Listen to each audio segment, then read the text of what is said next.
And if it gets even more energy,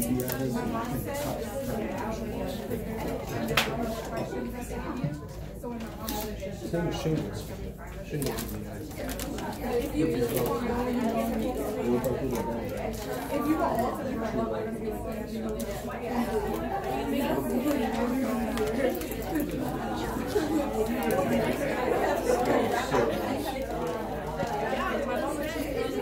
I don't know why I have to get like proficient in something that I find. All right, so let's get the intercostal vessels, the venous blood in the intercostal vessels back.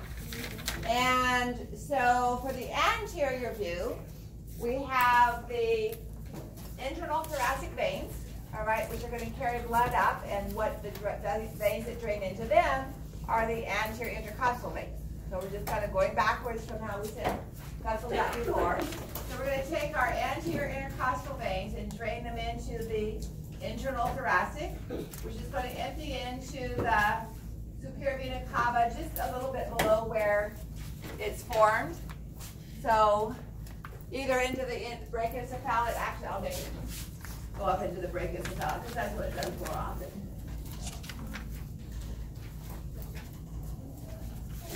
And then we'll have it receive anterior intercostal, and we'll number those first, and then the internal thoracic. So found with the anterior intercostal arteries are the anterior intercostal veins going in the opposite direction. So what number are we starting with?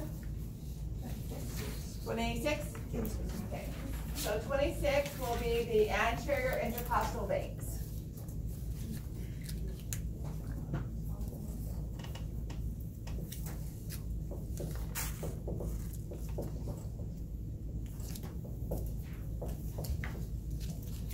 And then those are going to drain into 27,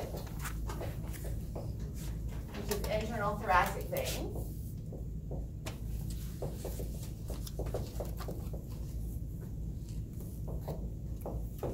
Okay, the right side.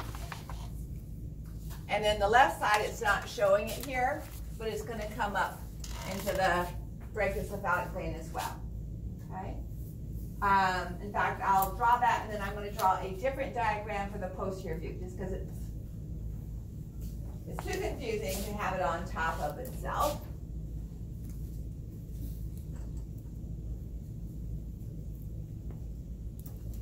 And then I'll remind you that this is an anterior view. Right? So 26.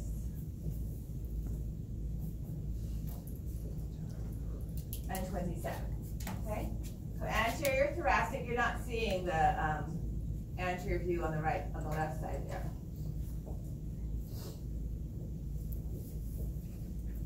Anterior thoracic view for the venous drainage. Okay, so that's from the front of the chest. So internal thoracic vein, at least for the part down here, is going to be found with the internal thoracic artery. Okay? Now, looking at the posterior wall, this is anterior chest wall. Looking at the posterior chest wall, we actually have this vein start way down the abdominal wall, the posterior abdominal wall, where it's called the ascending lumbar, but we're not going to name it there. So I just want you to kind of draw a dotted line just to show you that's where it starts.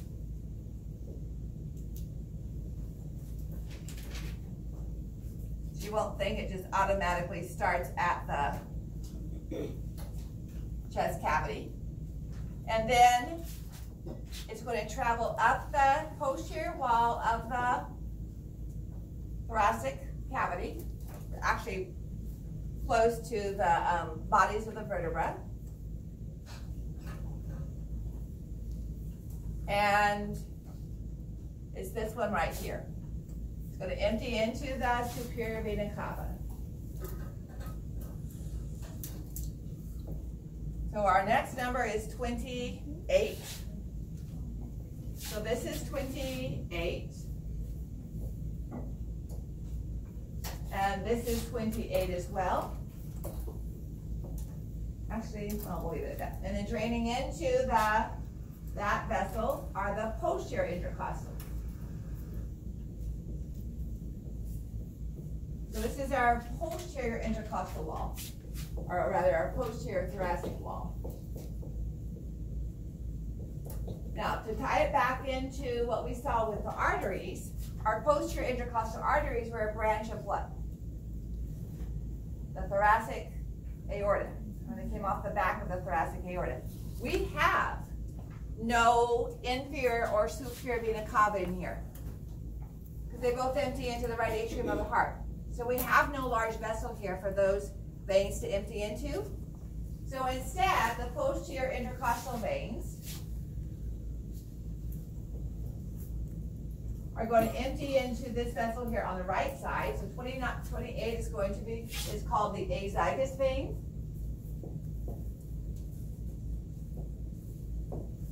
And draining into those are going to be the right posterior intercostal veins. Okay? And we're going to call the other side a different, not the azygous, but the hemiazygous.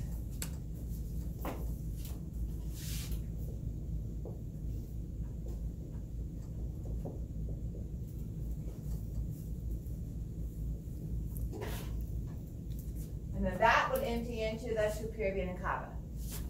Okay, so we have blood on the posterior chest wall. It would drain into posterior intercostal veins, and then it would drain into the azygous vein, and the azygous vein would empty into the superior vena cava. Okay, on the right side. And I'll show that to you on our wire cardiovascular model.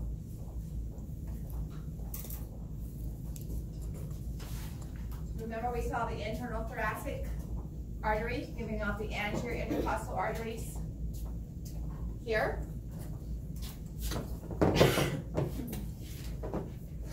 So here's the internal thoracic artery giving off anterior thoracic and posterior intercostal arteries coming off the thoracic aorta.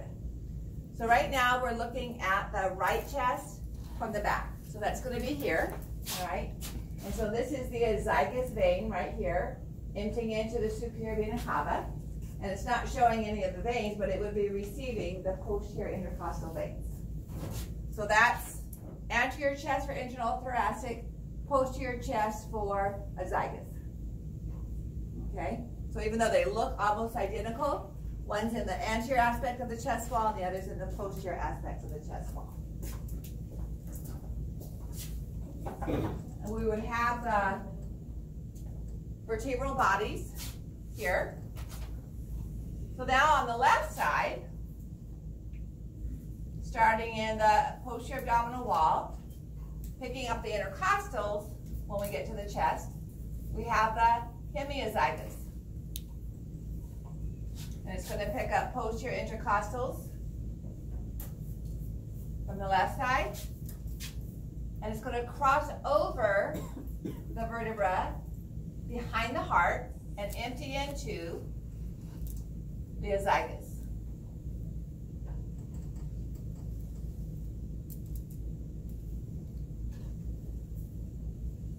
So this is the hemiazygous. So we'll have 30, just because it's the left side, emptying into 31.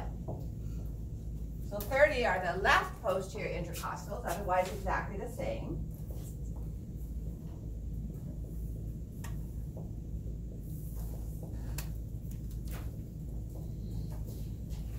And they're going to empty into the hemiazygous.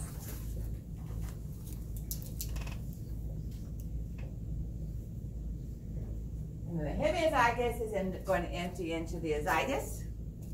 And then the azygous empties into the superior vena cava. Okay? So here is the azygous. And here is the hemiazygous crossing over. Okay? Now there's another, this is actually shown a little bit too long. You only usually receive 3 or 4 intercostals. This is the accessory hemiazygous. all right, which we're not going to worry about. But I'll draw it in a dotted line here just so you can visualize it, because it receives the rest of the intercostals.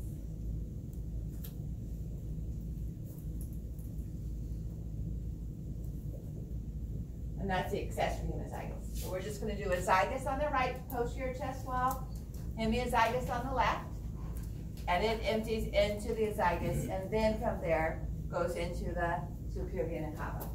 Okay?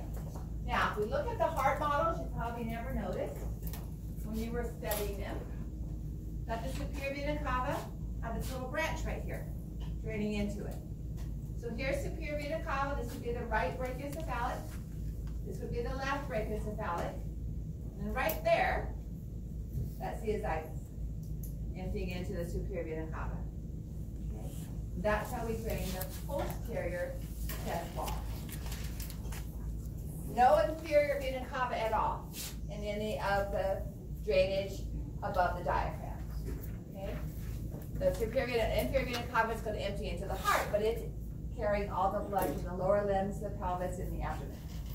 Well, that's what we're going to go into next. Okay?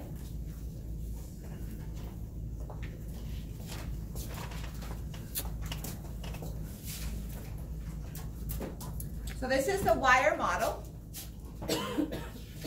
Since we're looking at it from the back, this is the right side, and this is the left side, right? Already turned my back on it. Right side, left side. So here's the azygous coming up and emptying into the superior vena cava. Here's the hemiazygous crossing over and emptying into azygous. Okay? And then this is the accessory one that I drew in a dotted line that you don't have to worry about. Okay.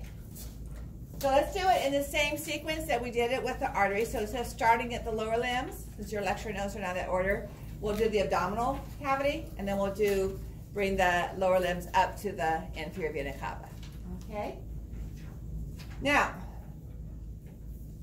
remember I said the vessels are pretty much all the same? By the way, these are the ascending ones that become the azygous and hemiazygous that you don't have to worry about. Okay? But that's actually where they start. They receive some of the lumbar. Okay? So, only some of the arteries that we talked about that are branches off of the aorta actually directly empty into the inferior vena cava. Okay? So before we get into that aspect, I want to remind you of what a portal system is. Remember the portal system we had with the brain?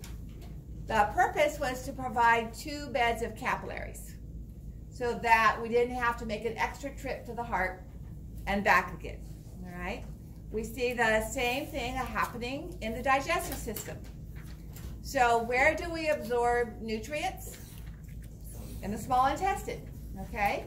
From capillaries of the small intestine, those are going to go into veins of the small intestine, which guess what? Form the superior mesenteric vein. Now, in the normal pathway, superior mesenteric vein would go into the inferior vena cava with all of its rich amino acids and simple sugars and so on. Inferior vena cava would take it to the heart, and then it would go to the lungs, and then it would come back to the heart and go out the aorta, and finally then, after going through the celiac trunk, it would end up in the liver. The liver is the largest gland of the body if we don't count the skin. It makes most of the proteins that we find circulating in our blood. It stores the extra sugars that we don't need right after we eat as glycogen, okay? It makes some of the lipid transport components too. So, to bypass that extra trip to the heart and back again, we send the blood from the digestive system to the liver first. And then in the liver, it passes through its second capillary bed so that the liver can take out the amino acids and the simple sugars that it needs. And then it goes to the heart, okay? Guess what organ gets fetal blood first with all of its nutrients? The liver. So we're merely continuing that pattern, all right? So I'm going to draw the inferior vena cava with the vessels that drain directly into it, and then we'll draw that portal system as a side overlay, okay? So may I erase the board? Our last number is 31.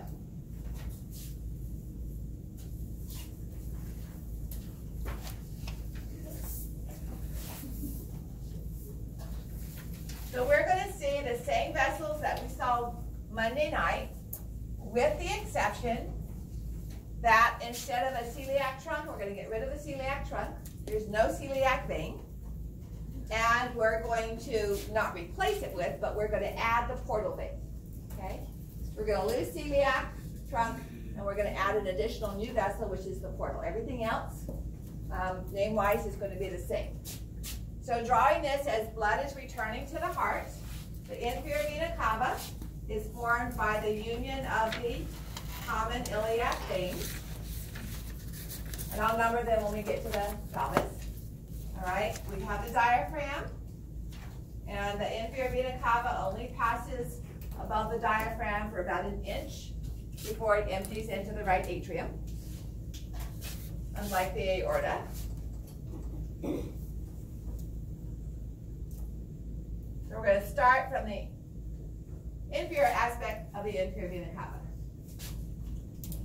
We have lumbar veins draining both into these ascending lumbars that we're not going to pay attention to, and directly into the inferior vena cava. So we'll draw those in just for a few places, just so we don't forget.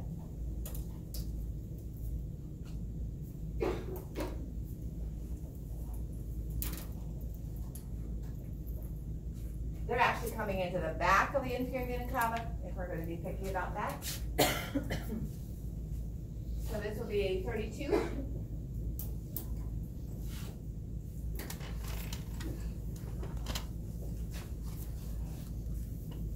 Lumbar veins.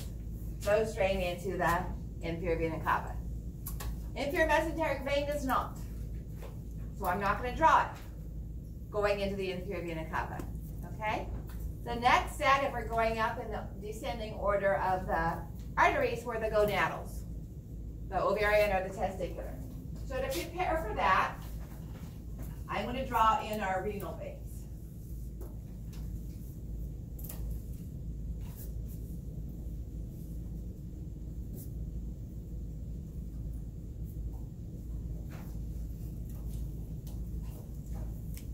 On the right side, the right gonadal vein does drain into the inferior vena cava.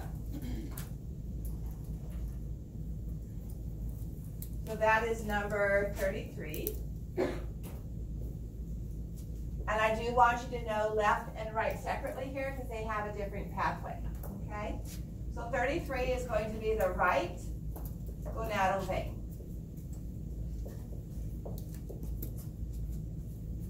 Either ovarian or testicular, it doesn't matter. However, the left gonadal vein, so here's the right gonadal vein, okay?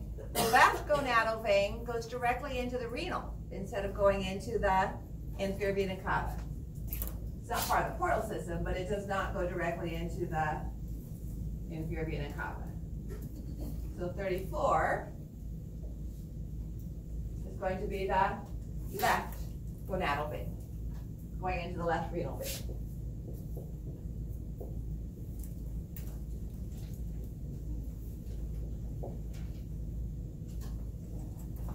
All right, then we have our renal veins. Whoops.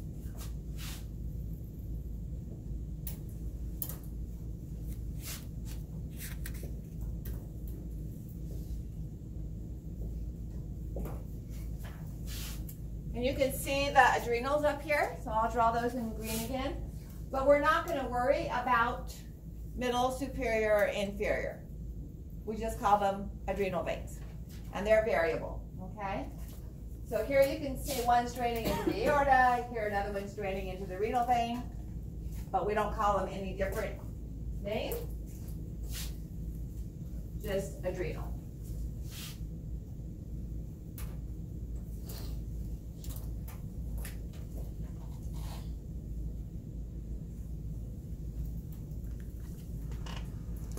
So we'll give those both the same number, which will be 36.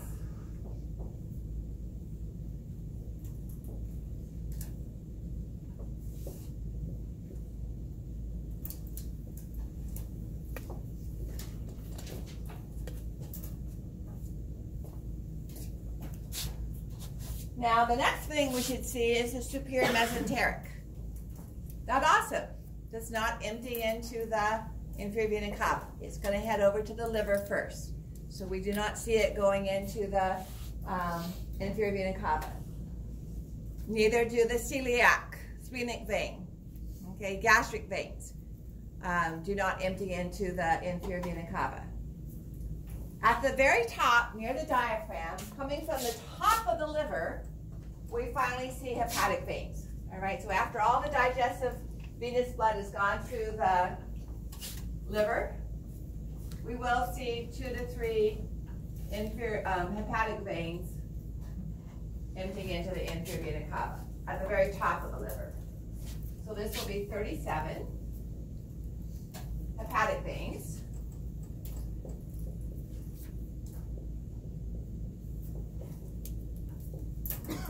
And then finally, we have the inferior phrenic veins, just like where we saw the inferior phrenic arteries.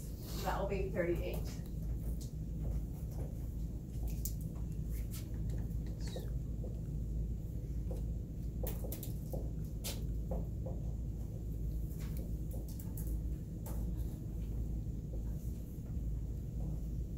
Okay, so all of those veins are draining directly into the inferior vena cava, except for except for the left gonadal.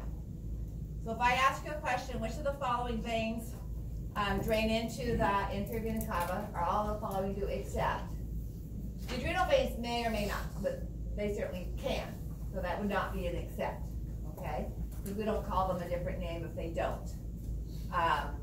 So lumbar veins, gonadal, the right gonadal, but not the left, renal, hepatic, and inferior phrenic are going to drain directly into the inferior vena cava.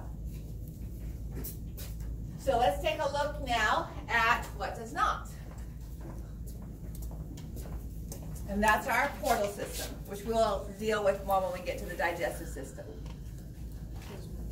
So this is a better, I think, a more clear explanation of what's going on. So while you look at that, I'm going to diagram it. Okay, I'm going to do it in green, but I'm not going to overlay it.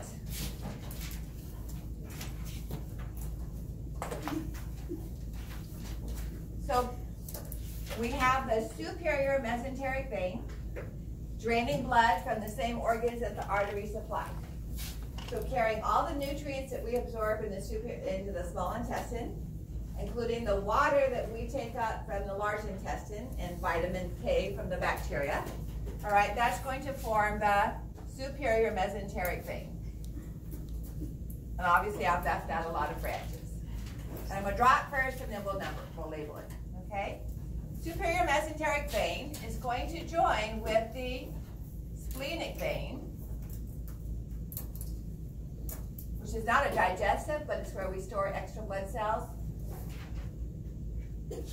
And those two veins come together and form the hepatic portal vein. All right, so let's write those numbers down. Our next number was 39. So 39 is superior mesenteric vein.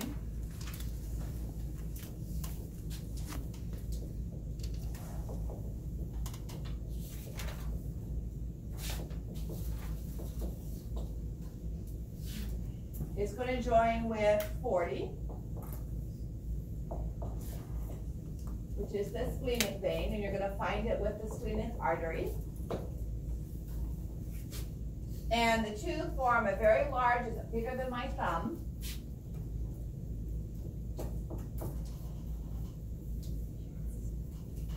hepatic portal vein.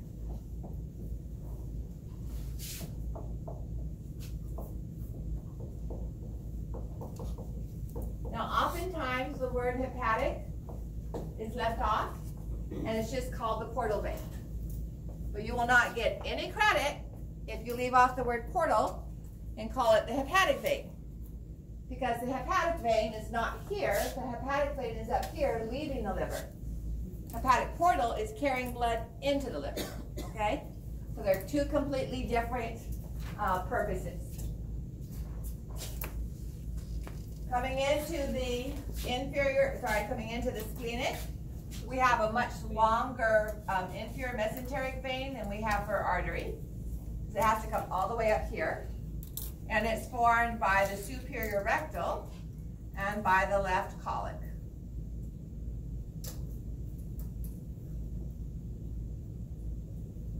So inferior mesenteric is going to drain into splenic. Portal is formed by superior mesenteric and splenic. All right. So 42 is superior rectal. 43 is left colic. 44 is inferior mesenteric.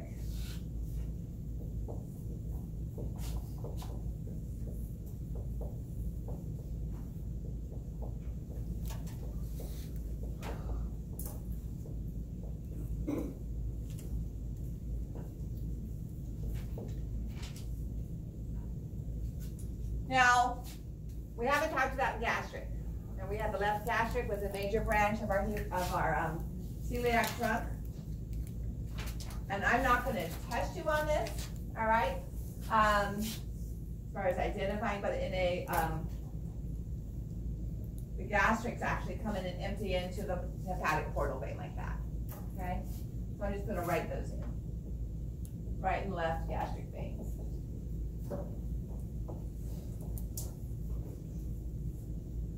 And then the portal vein goes into the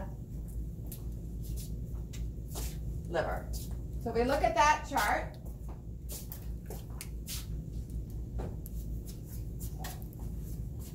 we have the superior mesenteric vein receiving blood from the 21 feet of the small intestine, receiving blood from the ascending colon and transverse colon. We have the splenic vein receiving blood from the spleen, receiving blood from the descending colon and its branches via the inferior mesenteric, and then all of that flowing into the liver via the hepatic portal. Here's the left and right gastric forming into that. All right? So now we're delivering all of our nutrients to the liver first before any of it goes to the heart, goes to the brain, or goes anywhere else. So if you've eaten 5 donuts for breakfast, the liver is going to take out most of that and store it as glycogen before it gets sent to the rest of the body. Okay?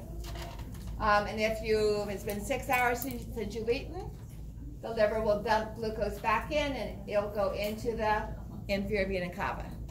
Okay? So it's going to circulate through the second bed of capillaries in the liver and then finally leave the liver as the hepatic veins. So again, hepatic portal and hepatic are not the same. So here's just another view of superior mesenteric receiving splenic. Splenic receives inferior mesenteric. Gastrics go into portal, and then portal goes to the liver, and then leaves the liver via the hepatic veins. All right? So we have all the vessels that we talked about as the branches of the aorta for the digestive system, except the celiac trunk. And we add a new term, which is the portal vein. Okay?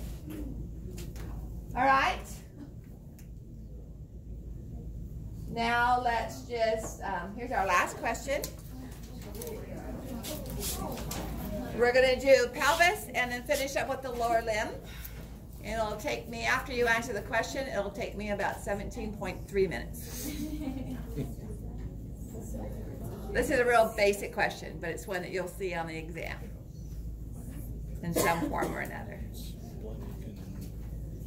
Superior mesenteric.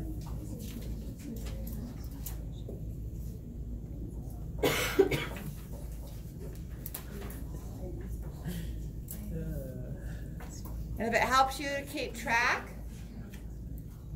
remember the purpose of the liver is to get all those nutrients from the intestines first, and therefore we're bypassing an extra trip to the heart, hence we call it a portal system. Okay. Anybody need more time on question 6? Double checking. Indeed.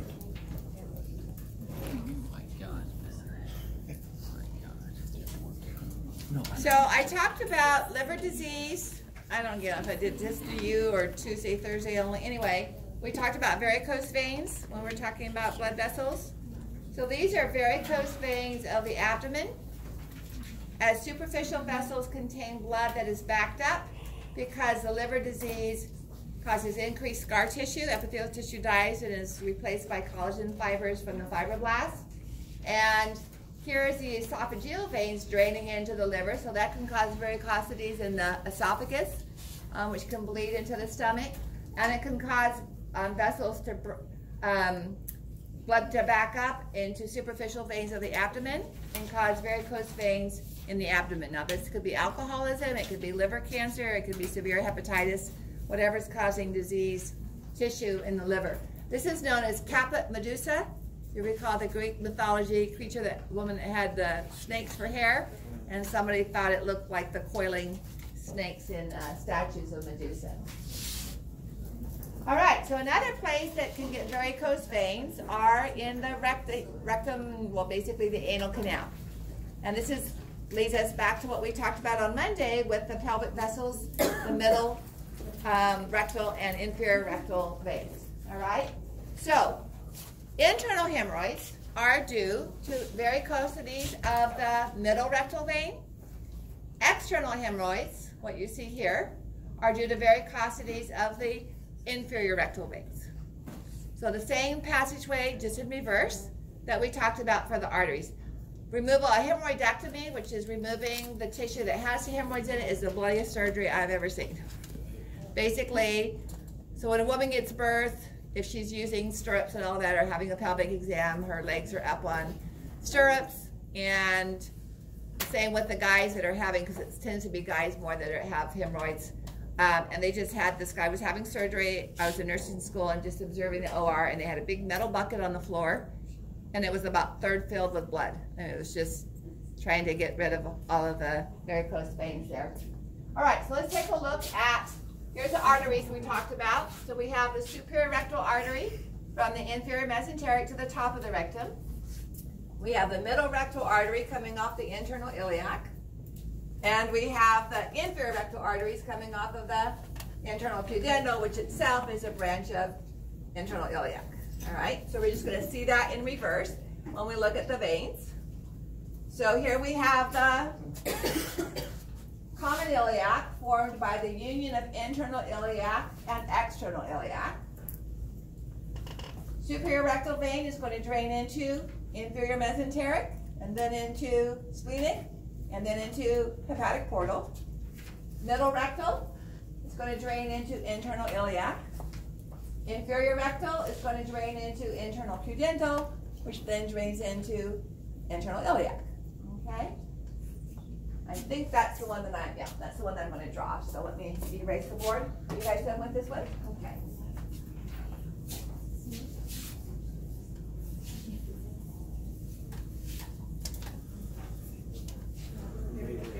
Question, I think, what was our last number? 42? 45. Okay.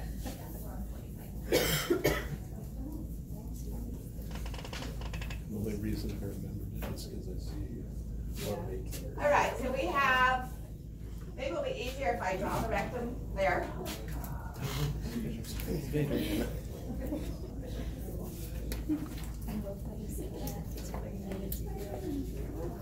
Oh yeah.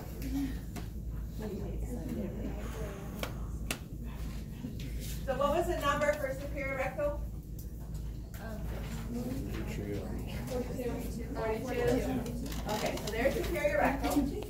Okay. And inferior vena cava is going to be formed by the union, I'll write this slightly over so we can visualize it, by the union of the two common iliac veins. All right.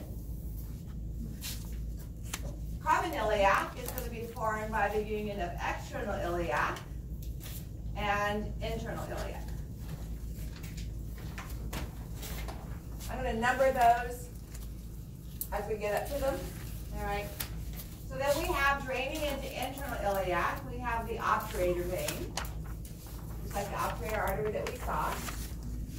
And draining into, from the anal canal, we're going to have the inferior rectal, which is going to drain into internal pudendal.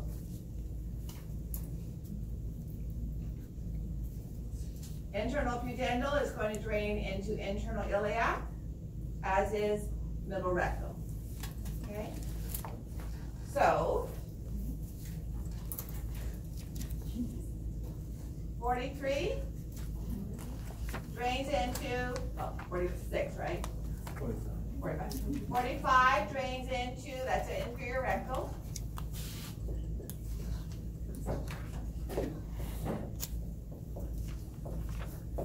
That's going to drain into 46, which is our internal pudendal.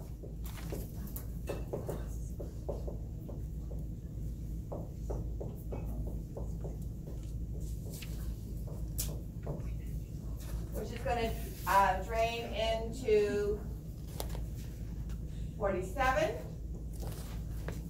which is our internal iliac.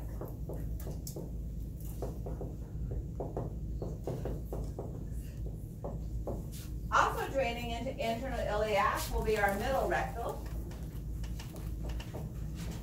and our obturator.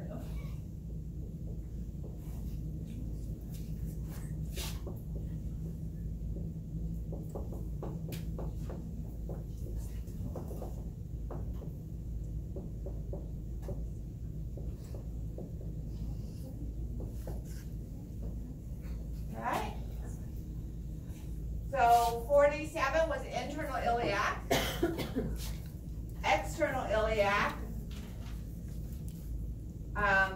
joins with that to form the common iliac. So we'll make 40, 50.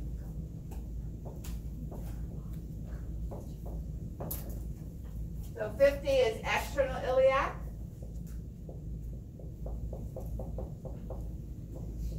And 51 is common.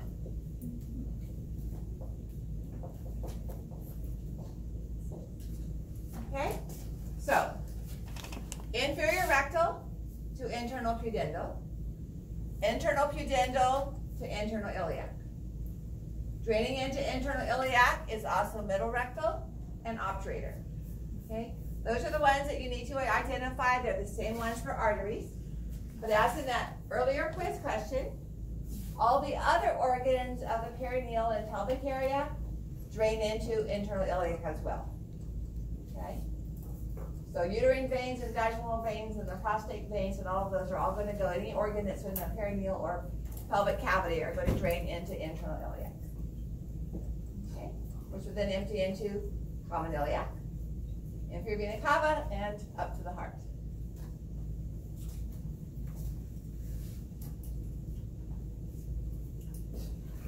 Okay, so that leaves us with the lower limb.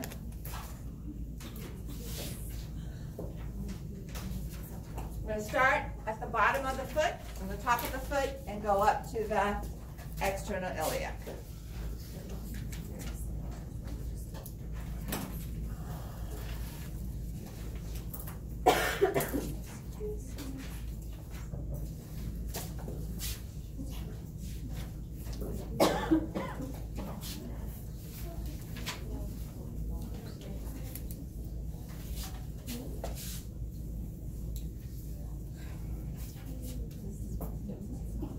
So I'm going to do the leg here.